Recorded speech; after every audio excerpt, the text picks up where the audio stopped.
Bien, alors, bonjour à toutes et à tous. Je suis désolé pour ce problème de salle. Je me suis fié, moi, à l'emploi du temps que j'ai reçu de l'administration et je n'ai pas vérifié l'emploi du temps affiché. Alors, dans quelle salle vous étiez, vous? F671.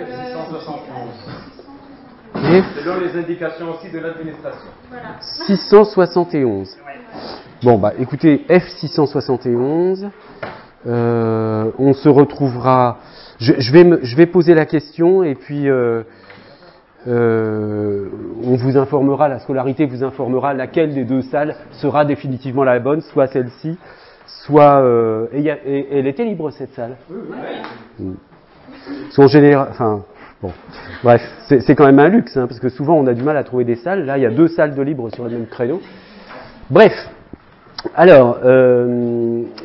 Donc, je voulais commencer par vous remercier pour les travaux de très bonne qualité dans l'ensemble que vous m'avez envoyés pour le premier semestre.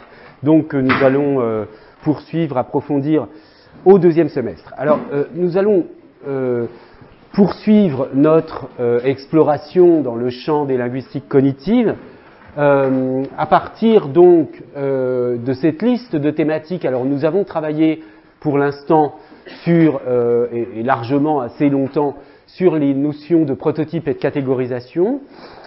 Pour ceux d'entre eux, alors un certain nombre d'entre vous étaient au séminaire hier, hein, et le séminaire de linguistique théorique, et il se trouve qu'était invité Emmanuel Sander, qui est donc un psychologue français qui travaille maintenant en Suisse, à Genève, et qui est spécialiste de l'analogie en psychologie et du rapport entre analogie et catégorisation. Et au fond, l'exposé qu'il a fait hier coïncide parfaitement avec tout ce que nous avons vu à partir des linguistiques cognitives sur ces notions de conceptualisation, de catégorisation, de prototype. Donc il y a vraiment une convergence là entre des études linguistiques et des études en psychologie contemporaine, hein, des études en psychologie cognitive, des études contemporaines en psychologie cognitive, sur cette question de la catégorisation. Alors, nous allons à partir d'aujourd'hui commencer à travailler sur un sujet que certains d'entre vous ont abordé dans leur travail personnel, qui est celui de la métaphore. Alors, on va le faire à partir d'un livre très connu dans le champ de la linguistique cognitive, un livre de Lakoff et Johnson, George Lakoff et Mark Johnson, dont la traduction en français, la publication aux éditions de Minuit, est intitulée « Les métaphores dans la vie quotidienne » et « Metaphors We Live By » dans l'édition anglaise de 1980, édition française 1986. Alors, il y a un troisième livre qui prolonge cette réflexion, qui a été fait avec Turner, hein, cette fois-ci, Lakoff et Turner, sur la métaphore poétique. Hein. Mais ça, qui date, vous voyez, presque 10 ans après, 89, on s'y intéressera moins, on va se concentrer sur, disons, l'apport classique autour de la métaphore conceptuelle. Alors, pour introduire à cette notion, rien de mieux que d'avoir Lakoff lui-même, hein, qui vous explique les choses. Alors, j'ai trouvé une petite vidéo intéressante dans laquelle Lakoff explique comment lui est venue cette idée des métaphores conceptuelles. I want to tell you a little about how I started working on conceptual metaphor. This is a true story. In 1978, I was teaching an undergraduate seminar with 5 students. At the time, I was interested in what was called an art form in America called performance art, and I was giving an undergraduate seminar in performance art and linguistics. And in there, we went through various topics, reading papers on those topics. And on the day that we were to read a paper on metaphor, it was a very cold, rainy day. We all sat around a little table. There were 5 students. And one woman in the class came in a little bit late, and it was raining, so she was all wet, and she was crying. Okay? And we tried not to notice that she was crying, which was difficult because she was sitting at the table right here, right there. And, so we went on with the class, and I said, well, Okay, on page so-and-so, Professor so-and-so claims the following. What do you think of this? We go look around the room. We all look at her, and she says, I can't do this today. I've got a metaphor problem with my boyfriend. And she looks around and she says, maybe you can help. Well, this was Berkeley in 1970s. We said, of course. We formed what was called a little group for group therapy. And we said, okay, tell us your problem. She said, well, on the way to class, I was walking with my boyfriend, and he said something that upset me. He said that our relationship had hit a dead-end street. Right? And she said, I don't really understand this very well. Maybe you can help me understand it. So we said, look, if it's hit a dead-end street, you can't keep going the way you've been going. You may have to turn back. And then we realized that English had a lot of expressions in which love was seen as a kind of journey. So, for example, you could say of a love relationship, it's been a long, bumpy road. You could say things like, we're going in different directions. We're at crossroads in the relationship.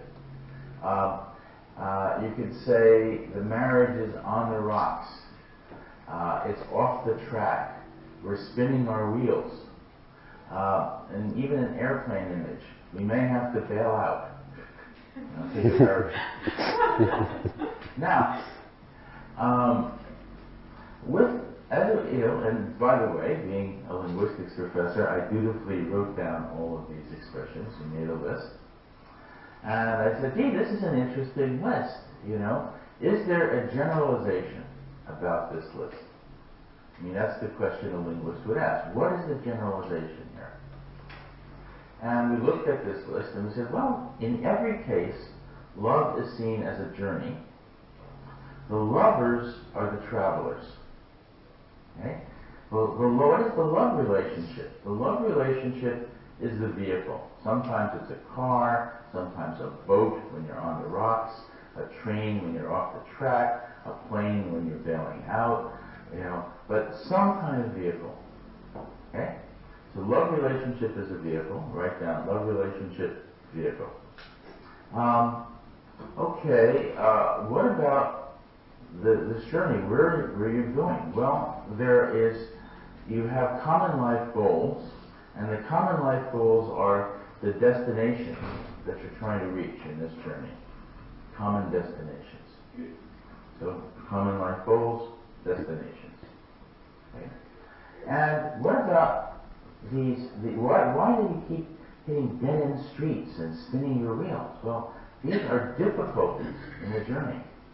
So it turns out that difficulties in the love relationship are difficulties in the journey. That is, they're impediments to travel. They're things that keep you from getting to where you want to go. So you're spinning your wheels, you go on the rocks, etc. Okay. So we write these down, and they're completely systematic. They look like almost a mathematical mapping. Okay? And you say, gee, that's very interesting. We have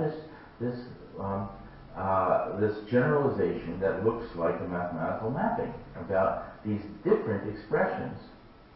And the woman says, I don't care about your generalization. My boyfriend is breaking up with me. She said, he's thinking in terms of this metaphor. So I said, actually, that's interesting. How can you think in terms of a metaphor? I mean, the classical theory of metaphor doesn't talk about thinking in terms of a metaphor. How does this work? So we looked at a case. We said, okay, let's suppose you take something like, we're spinning our wheels in this relationship. What do we know about spinning the wheels? So there's an image. The image is that there's a car, and the wheels are turning, is the car moving? The car is not moving, it's stuck. It's stuck in America, the term spinning your wheels applies to a case where the car is not moving, it's stuck in ice or sand or snow or something like that. The wheels digging in, and the more you turn them, the more they dig in. Okay? So in this case, what you have is the vehicle is not moving. You put a lot of energy into getting it moving. You're trying to rock the car and move it, or get the wheels going and so on. And you feel frustrated. Okay? Now, what about in a love relationship? When you say we're spinning our wheels in this relationship, it means the relationship is not going anywhere. No progress toward common life goals. Secondly, it means you're putting a lot of energy. You want it to go somewhere. You're putting energy into it, and you feel frustrated. That is the reasoning that you do about travel is being mapped onto the reasoning you do about love via this mathematical mapping that research vehicle is the relationship and so on. So the idea here is that to understand the use of dead-end street, which means that you can't keep going the way you've been going. You have to do something else, either give up the relationship or turn and go some other direction. Okay? To do something else. That is the inference. There's an inference. It's said for a reason. It's said for that reason. Now, these, by the way, she did not make up with her boyfriend. But she found somebody else later on. She got a job, she got her PhD, she got married to a very nice man, and she's fine. In fact, she's the chairman of the department. Voilà. Alors, vous voyez que, alors je ne sais pas si l'histoire est vraie, hein, je veux dire, Lakoff nous la présente comme a true story, peut-être qu'effectivement il y a eu cette anecdote en 78, mais ce qui est intéressant dans cette présentation, c'est qu'on voit que ce qui est devenu aujourd'hui une évidence, c'est-à-dire que la notion de métaphore conceptuelle est quand même dans le milieu, disons, des linguistiques cognitives, des sciences cognitives, une idée très très ancrée. On voit bien que l'idée de penser dans les termes d'une métaphore, de conceptualiser dans les termes d'une métaphore, c'était une idée qui paraissait extrêmement surprenante, étonnante à ce moment-là. Donc, si on reprend le contenu de cette petite présentation, donc on a une personne qui a un problème de métaphore, et elle dit, voilà, mon ami me dit que notre relation est dans une impasse. Bon, en traduction française, hein, mais ça marche très bien en traduction française aussi. Ce qui n'est pas toujours le cas hein, dans les métaphores conceptuelles, mais en l'occurrence ici, ça marche bien. Alors, à partir donc de cette expression, dont on voit bien qu'elle a quelque chose de métaphorique, puisqu'elle parle d'une impasse, c'est-à-dire d'un type de rue, etc., et donc d'un déplacement qui est impossible. Elle parle de ce type de rue, l'impasse, et d'un type de déplacement, pour parler en fait de la relation amoureuse. Bien. Alors, dans son développement, Lakoff fait apparaître que dans ce type de métaphore, on a donc, il utilise plusieurs fois l'expression de mapping, hein, donc une mise en correspondance entre deux réseaux conceptuels. Le réseau conceptuel qui décrit un déplacement, un voyage, journey, bon voilà, et puis le réseau conceptuel de la relation amoureuse. Et donc le mapping consiste à dire que bon, l'amour c'est un voyage, les amants sont les voyageurs. La relation elle-même, c'est le véhicule, hein, qui peut être une voiture, un train, n'importe quoi. Les buts de vie communs sont les destinations. Et puis, les difficultés dans la relation sont traduites par des difficultés dans le voyage, bon, par exemple patiner, spin our wheels, etc. Bien. Et c'est cela l'idée novatrice, c'est-à-dire cette idée de percevoir une chose dans les termes d'autre chose, de percevoir la relation amoureuse dans les termes d'un déplacement. Alors, évidemment, dans cette systématicité qui n'apparaissait pas en première apparence forcément lorsque cette jeune femme a dit voilà, ma relation est dans une impasse, dans cette systématicité apparaît un type, enfin une certaine conception de la métaphore qui est tout de même très différente de ce qu'on entend par métaphore dans la tradition rhétorique.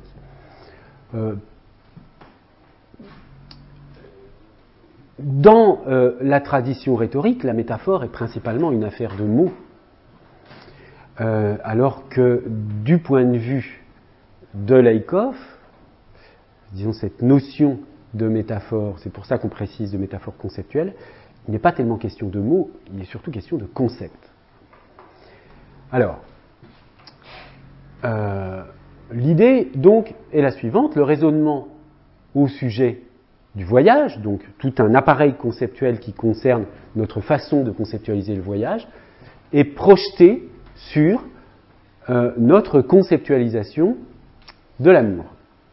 Et donc, il dit la chose suivante, qu'il va lancer en quelque sorte le concept de métaphore comme un concept central de la linguistique cognitive, ce qui n'était pas gagné d'avance. Je veux dire, la métaphore, ça a toujours été perçu comme un emploi un peu particulier du langage, lié à la poésie, etc.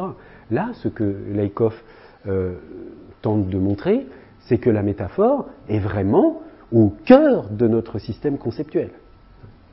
Donc, on peut lire ensemble ce passage. La métaphore est pour la plupart des gens une affaire d'imagination poétique et de fleurs de rhétorique. Quelque chose qui est plutôt extraordinaire qu'ordinaire dans le langage. En outre, la métaphore est vue typiquement comme une caractéristique du langage seul, une affaire de mots plutôt qu'une affaire de pensée ou d'action. Pour cette raison, la plupart des gens pensent qu'ils peuvent aller très bien sans du tout se servir de métaphore. Nous avons montré, au contraire, que la métaphore est omniprésente dans la vie quotidienne, pas seulement dans le langage, mais dans la pensée et dans l'action. Notre système conceptuel ordinaire, c'est ça qui est important, dans les termes duquel nous pensons et agissons, est fondamentalement métaphorique et fondamentalement de nature métaphorique. Bien. Donc il va falloir essayer de comprendre en quoi notre système conceptuel est de nature profondément métaphorique.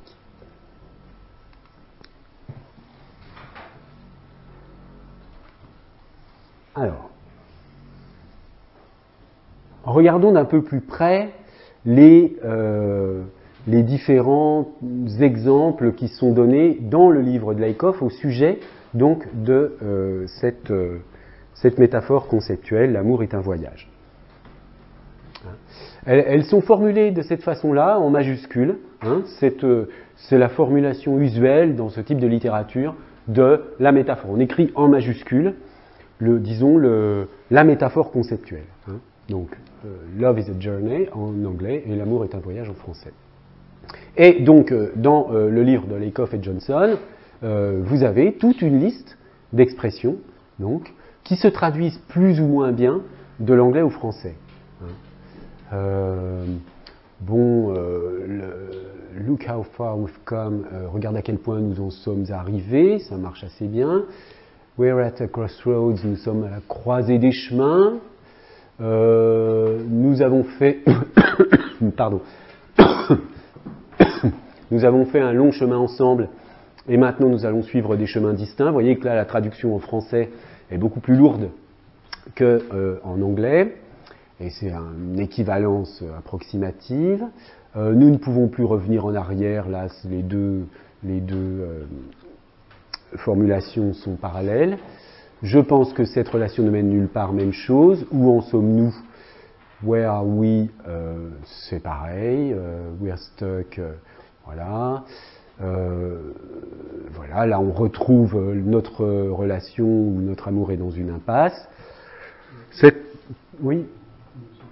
Cette relation tourne à vide. Donc là, c'est un équivalent de spinning our wheels. Ça n'est pas tout à fait la même. On n'a pas l'expression équivalente en français. Là aussi, pour On the Rocks. Et puis les dernières, nous avons déraillé, cette relation va sombrer. Dans ce cas-là, on a des équivalences. Donc vous voyez que. Oui. Pour Our Marriage is on the Rocks, en fait, c'est l'image de l'échouage. Oui, mais ça présuppose donc le bateau, c'est-à-dire un véhicule, et un problème dans le déplacement. Quand on dit par exemple notre mariage a échoué, ou s'est échoué, ah oui, vous voulez dire que dès le verbe échouer, il y a déjà la possibilité d'une métaphore conceptuelle un peu cachée dans le verbe échouer. Oui, oui, tout à fait. Oui, vous avez raison. Dans certains cas, pardon, je suis désolé, je suis un peu.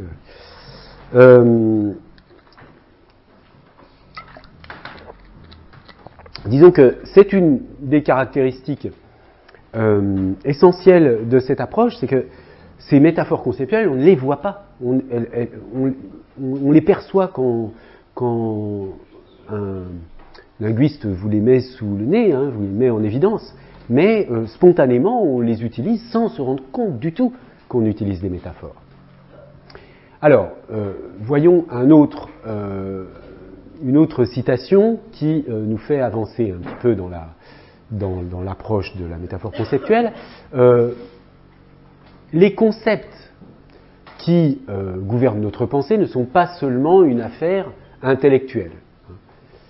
Ils gouvernent aussi notre fonctionnement quotidien jusqu'aux plus petits détails.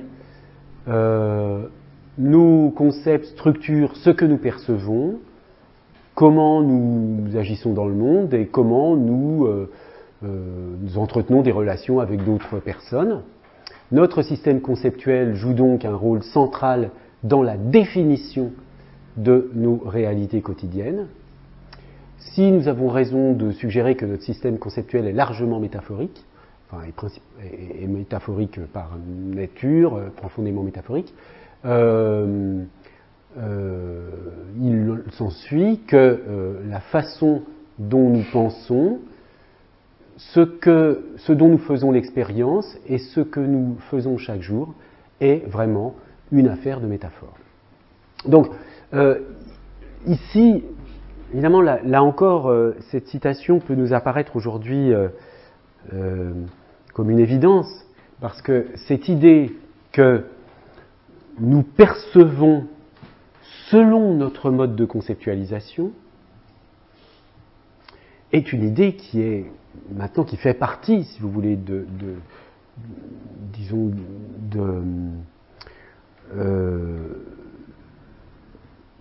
l'histoire des idées de l'Occident contemporain, je veux dire, qui fait partie de l'ensemble des idées qui sont partagées par les peuples occidentaux en particulier, mais pas seulement. Bon. Donc, mais il faut tout de même se souvenir que ça n'était pas une affaire évidente. Le cas que nous avons vu au premier semestre de catégorisation des couleurs était un exemple de ce type-là, où effectivement notre système de conceptualisation du couleur nous conduit à percevoir d'une façon ou d'une autre, donc notre système de conceptualisation des couleurs hérité de notre langue nous permet de conceptualiser d'une façon ou d'une autre, nous permet de percevoir, contraint notre perception des couleurs. Donc ici, ce qui est rappelé, c'est que compte tenu de l'importance de la notion de conceptualisation, si la métaphore joue toujours dans la conceptualisation, eh bien, la métaphore jouera un rôle central dans notre vie quotidienne, dans la façon dont nous pensons, dont nous expérimentons le monde, etc. Alors, un petit rappel sur la notion de catégorisation.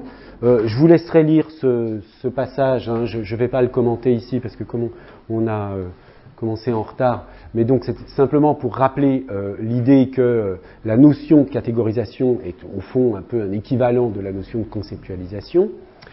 Et alors, ce qui m'intéresse ici, c'est d'examiner maintenant la relation entre la question du langage et la question conceptuelle. Hein. Alors, voici une autre citation, toujours du livre de Lakoff et Johnson sur les métaphores conceptuelles, mais notre système conceptuel n'est pas quelque chose dont nous sommes conscients normalement. Dans la plupart des petites choses que nous faisons chaque jour, nous pensons et agissons plus ou moins automatiquement selon certaines directions, d'une certaine manière. Et savoir exactement ce que sont ces manières automatiques d'agir n'est pas du tout évident. Et l'un des moyens de les découvrir, c'est de regarder ce qui se produit dans le langage. Puisque la communication est fondée sur le même système conceptuel que nous utilisons en pensant et en agissant, le langage est une source de preuves pour ce qu'est un tel système, c'est-à-dire le système conceptuel. Alors, là, c'est important de bien comprendre l'enjeu. Au fond, ici, mais je l'ai déjà dit, hein, ce qui intéresse la linguistique cognitive, ce ne sont pas les langues pour les langues.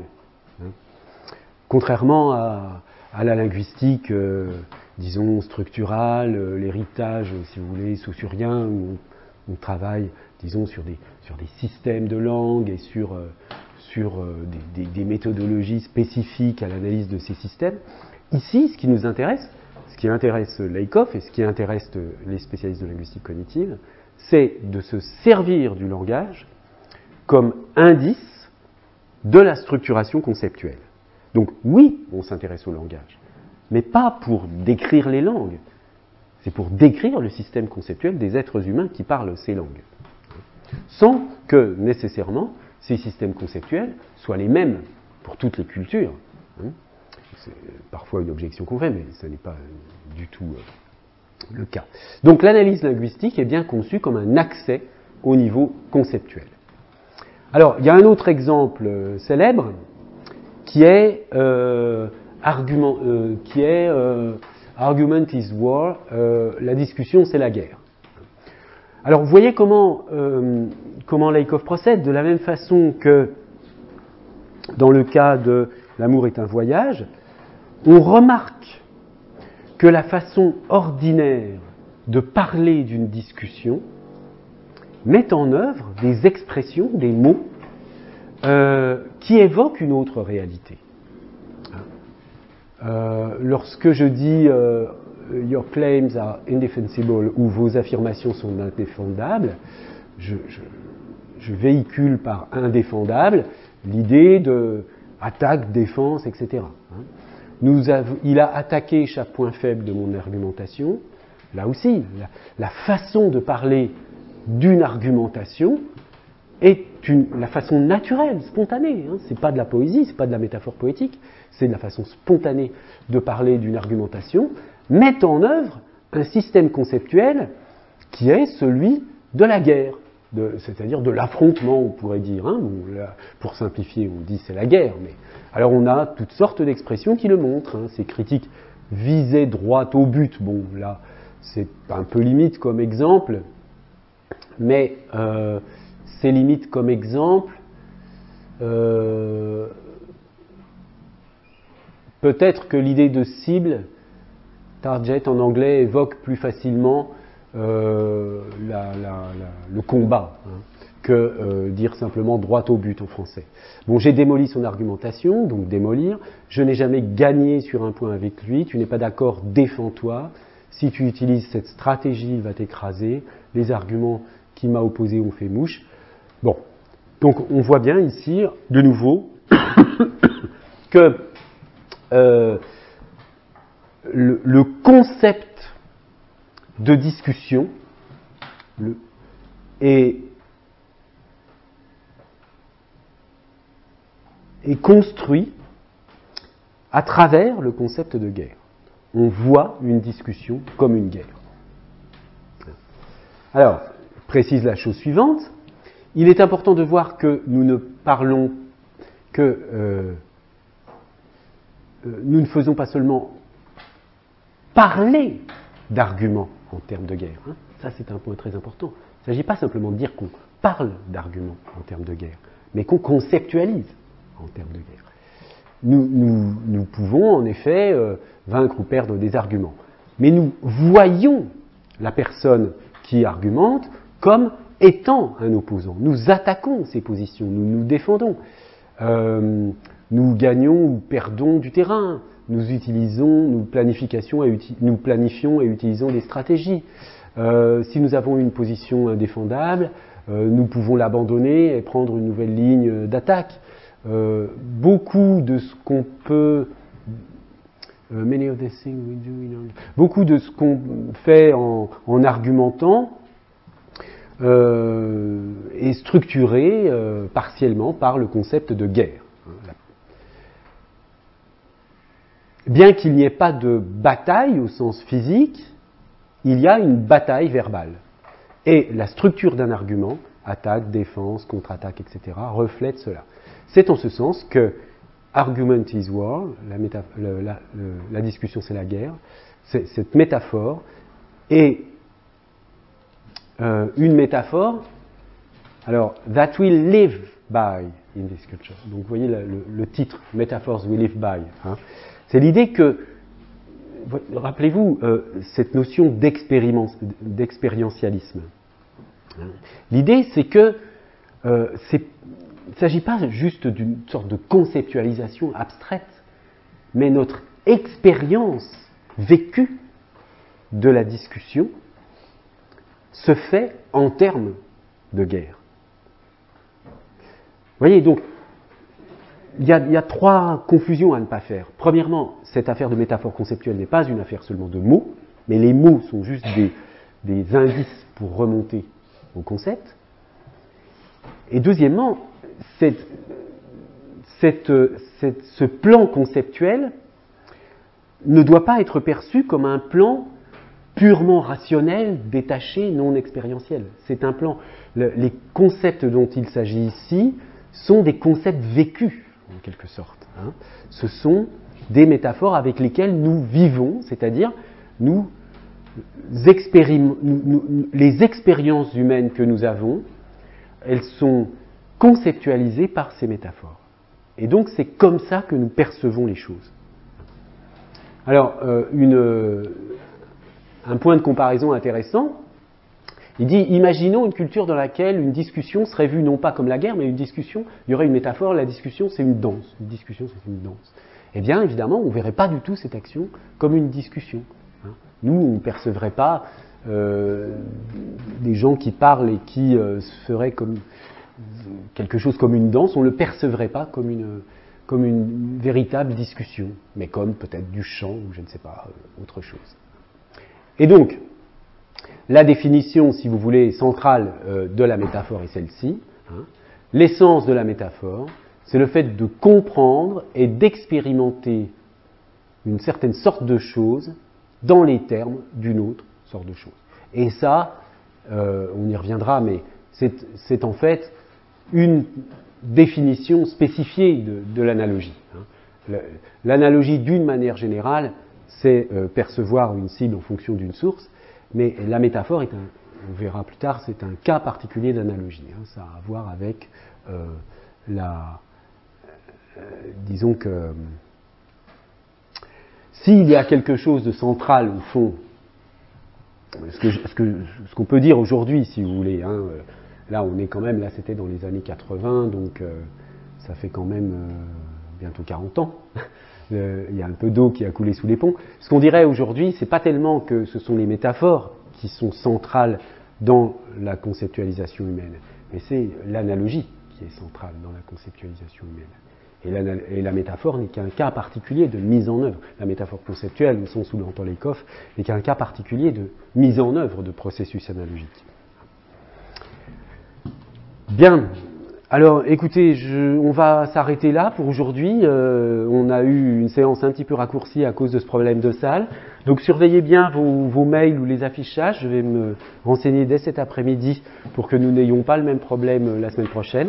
Donc, je ne peux pas vous dire si on va se retrouver là où vous étiez, mais normalement, on aura tous la même information cette fois-ci. Voilà. Merci de votre attention et à la semaine prochaine.